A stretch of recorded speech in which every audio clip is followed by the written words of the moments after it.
Esse é o podcast Instante de Infraestrutura Análise em 10 minutos, uma iniciativa do Portugal Ribeiro Jordão Advogados, produzido por inteligência artificial, sob a curadoria de Maurício Portugal Ribeiro.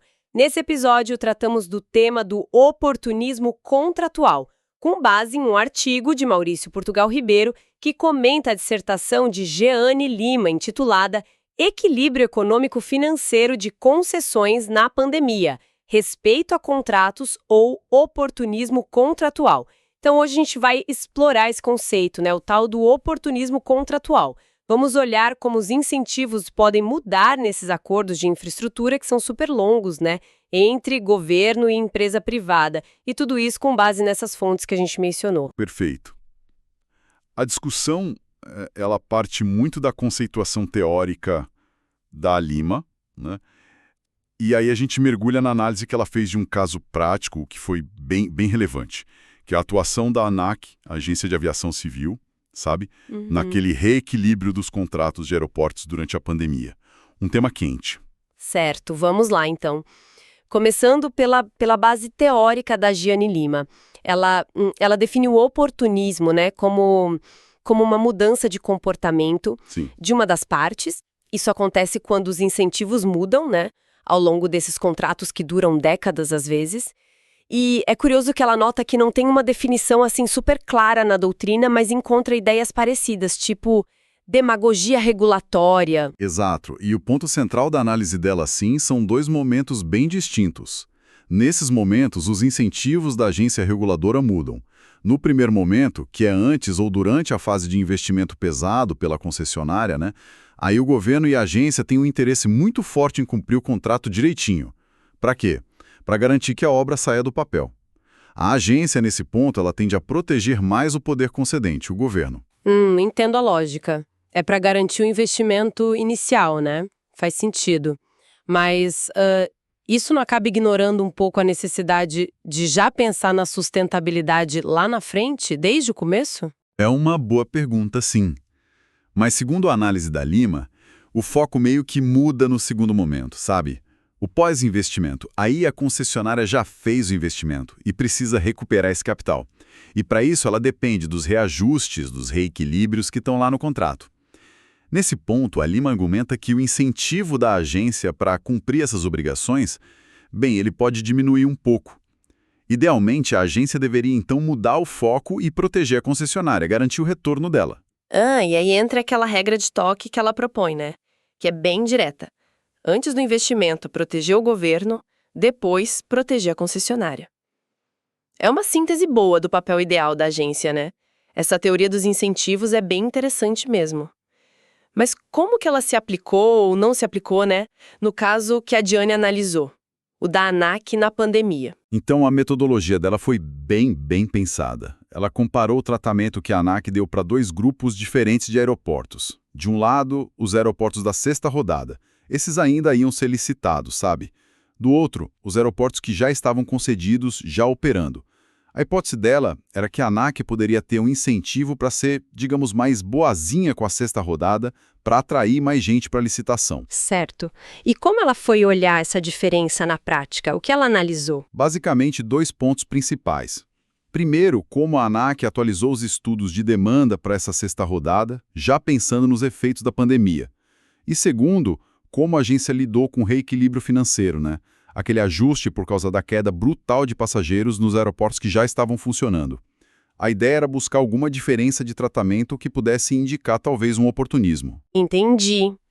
Então a hipótese era essa, tratamento diferente, talvez oportunismo, mas foi isso que ela achou mesmo, a realidade confirmou. E aqui vem um ponto que vale destacar, Que é a honestidade intelectual da autora, algo que o Ribeiro até elogiou no artigo dele.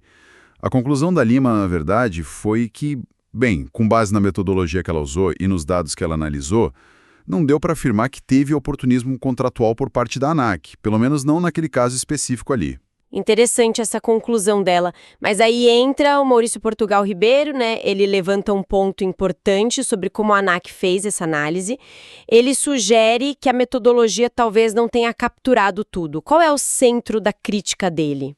A crítica do Ribeiro ela foca numa diferença que ele acha crucial no tratamento dado pela ANAC, e que talvez a análise da Lima não tenha pesado tanto assim.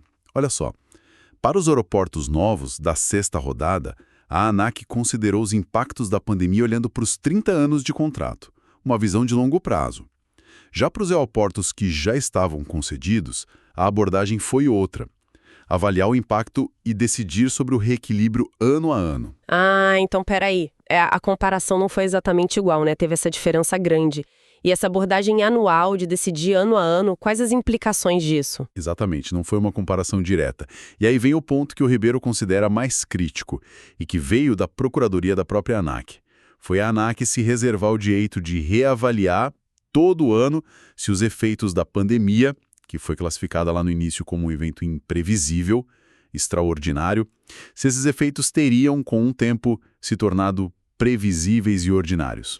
Mas como assim reavaliar anualmente se um evento tipo a pandemia virou previsível? Isso soa muito estranho. Um evento não muda de natureza depois que acontece, né? Qual a base para isso? Isso parece criar uma insegurança jurídica gigantesca para quem já investiu. Precisamente.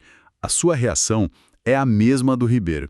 Ele argumenta que isso é juridicamente muito questionável. O parâmetro para classificar um evento como previsível ou imprevisível, ele deveria ser fixado lá atrás, na licitação, não deveria mudar depois. Essa possibilidade de reclassificar todo ano, ela gera uma incerteza enorme para a concessionária. Ela nunca sabe quanto vai ser o reequilíbrio total que ela vai receber de fato. Nossa, faz todo sentido essa preocupação com a segurança jurídica. É fundamental. E o Ribeiro, ele sugere outras formas de investigar isso mais a fundo? Outros caminhos? Sim, sim. Ele aponta algumas coisas que poderiam ser feitas para uma análise mais rigorosa. Por exemplo, verificar se esse parcelamento anual do reequilíbrio, se ele está de acordo mesmo com as regras do contrato.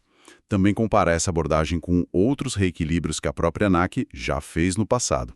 E, importantíssimo, investigar se essa ideia de mudar o status de um evento imprevisível, se a ANAC já tinha usado isso antes. Entendi. Então essa questão do oportunismo, no caso específico da ANAC, ela parece que continua meio em aberto, né? Depende muito da ótica e da metodologia que se usa para analisar. Exatamente, fica essa dúvida. Mas, olha, independentemente da conclusão sobre esse caso da ANAC, o grande mérito do trabalho da Lima, e o Ribeiro ressalta isso, é trazer à tona e discutir esse conceito de oportunismo contratual. Isso é importante porque amplia a nossa noção de descumprimento de contrato, sabe? Vai além do que é estritamente legal. Abrange também condutas que ferem a boa-fé, a ética que se espera numa relação contratual. Mesmo que não violem uma cláusula específica ali no papel. Ajuda a promover a honestidade contratual. Pois é, e isso conecta com aquela ideia do Ribeiro sobre a utopia de um ambiente negocial honesto, né? Trabalhos como o da Giane Lima são super importantes para a gente questionar as práticas que já existem e para tentar elevar o padrão esperado nessas relações. Principalmente nessas parcerias de longo prazo, que são tão vitais para a nossa infraestrutura. Sem dúvida. E fica aqui uma reflexão final, né? Que vai além das definições legais. De que forma a transparência e, talvez mais importante ainda, a aplicação consistente, previsível das regras do jogo contratual, como é que isso pode, na prática, desincentivar ou pelo menos reduzir a percepção de oportunismo nessas parcerias público-privadas? Principalmente quando a gente enfrenta crises inesperadas, como foi a pandemia. Como garantir essa previsibilidade? Esse é o podcast Instante de Infraestrutura, Análise em 10 Minutos, uma iniciativa do Portugal Ribeiro e Jordão Advogados, produzido por Inteligência Artificial, sob a curadoria de Maurício Portugal Ribeiro. Até a próxima semana.